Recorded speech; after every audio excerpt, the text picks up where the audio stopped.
Hello everyone. सो बच्चों, आज हम कक्षा 7वीं की सामाजिक विज्ञान की कार्यपत्र 11 करेंगे, जो कि आपकी 27 अगस्त की वर्कशीट है। सो इस वीडियो को स्टार्ट करने से पहले सभी बच्चे इस वीडियो को लाइक करें और चैनल को सब्सक्राइब जरूर करें।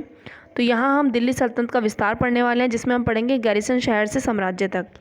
सो 13वीं शताब्दी के आरंभिक वर्षों में दिल्ली के सुल्तानों का शासन गैरिसन होते हैं रक्षक सैनिकों की टुकड़ियाँ, उनके निवास के लिए बने मजबूत किलेबंद शहरों से परे शायद ही कभी फैला हो। शहरों से संबंध था, लेकिन उनसे दूर भीतरी प्रदेशों पर उनका नियंत्रण ना के बराबर था, और इसलिए उन्हें आवश्यक सामग्री रसद आदि के लिए व्यापार कर या लूटमार पर ही निर्भर रहना पड़ता। दिल्ली से सुदूर बंगाल और सिंध के गैरिसन शहरों का नियंत्रण बहुत ही कठिन था। बगावत युद्ध, यहाँ तक कि खराब मौसम से भी उनसे संपर्क के नाजुक सूत्र छिन्न भिन्न हो जाते थे। शासन को अफगानिस्तान से आने वाले हमलावरों और उन सूबेदारों से बराबर चुनौती मिलती रहती थी, जो ज़रा सी कमजोरी का आभास मिलते ही विद्रोह का झंडा खड़ा कर देते थे। और इन चुनौतियों के चलते सल्तनत बड़ी मुश्किल से किसी तरह अपने आप को बचाए हुए थी। यहाँ पर देखो, सल्तनत का संस्थापन किसने किया था? गयासुद्दीन बलबन, उनके शासनकाल में हुआ था। और इनका विस्तार जो है वो अलाउद्दीन खलजी और मोहम्मद तुगलक के राज्यकाल में हुआ। और विस्तार के अभियान दो तरह के थे। दो तरह के विस्तार के अभियान थे। पहला था सल्तनत की भीतरी सीमा, जिसमें गैरिसन शहरों के भीतरी क्षेत्र थे, और सल्तनत की बाहरी सीमा, जिसमें गैरिसन शहरों के भीतरी क्षेत्रों के परे के क्षेत्र थे। ठीक है, तो इसमें सबसे पहले हम पढ़ने वाले हैं सल्तनत की भीतरी सीमा। तो सल्तनत की भीतरी सीमाओं में जो अभियान चले, उनका लक्ष्य था गैरिसन शहरों की पृष्ठभूमि में स्थित भीतरी क्षेत्रों की स्थिति को मजबूत करना। अलाउद्दीन खिलजी के शासनकाल में दक्षिण भारत को लक्ष्य करके सैनिक अभियान शुरू हुए, और ये अभियान मोहम्मद तुगलक के समय में अपनी चरम सीमा पर पहुंचे।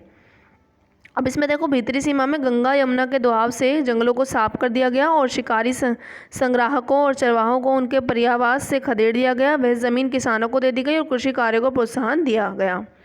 ठीक है, और व्यापार मार्गों की सुरक्षा और क्षेत्रीय व्यापार की उन्नति की खातिर नए किले, गैरिसन शहर और शहर बनाए और बसाए गए। और बाहरी सीमा में इन अभियानों में सल्तनत की सेनाओं ने हाथी, घोड़े, गुलाम और मूल्यवान धातु अपने कब्जे में ले ली।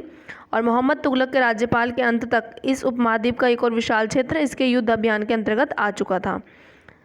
और दिल्ली सल्तनत की सेनाओं ने शत्रुओं की सेनाओं को परास्त कर दिया, यानी हरा दिया, और शहरों पर कब्जा किया। इसके सूबेदार और प्रशासक मुकदमे में फैसले सुनाते थे, और साथ ही किसानों से कर भी वसूलते थे। कर होता है टैक्स।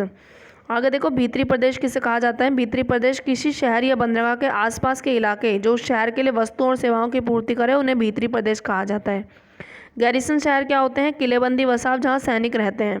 और दोआब क्या होता है? दो नदियों के बीच की ज़मीन को दोआब कहा जाता है। तो यहाँ पर कुछ प्रश्न दिए हुए, इनको कर लेते हैं। पहला प्रश्न है, दिल्ली सल्तनत से सुदूर दो गैरिसन शहरों के नाम लिखिए। पहला हो जाएगा बंगाल और दूसरा हो जाएगा सिंध। दो आपको लिखने, एक बंगाल और दूसरा सिंध।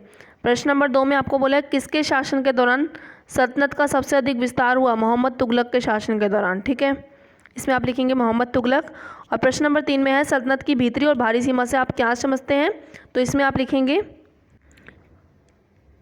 भीतरी सीमा से अभिप्राय है गैरिसन शहरों के पृष्ठभूमि में स्थित क्षेत्रों के गैरिसन शहर की आवश्यकताओं को पूर्ति होती थी। ठीक है, और बाहरी सीमा गैरिसनों के शहरों की पृष्ठभूमि से सुदूरवर्ती क्षेत्रों को बाहरी सीमा कहा जाता था। ठीक है, सो यही था आज की वीडियो में। मिलते हैं नेक्स्ट वीडियो में, तब तक के लिए बाय बाय।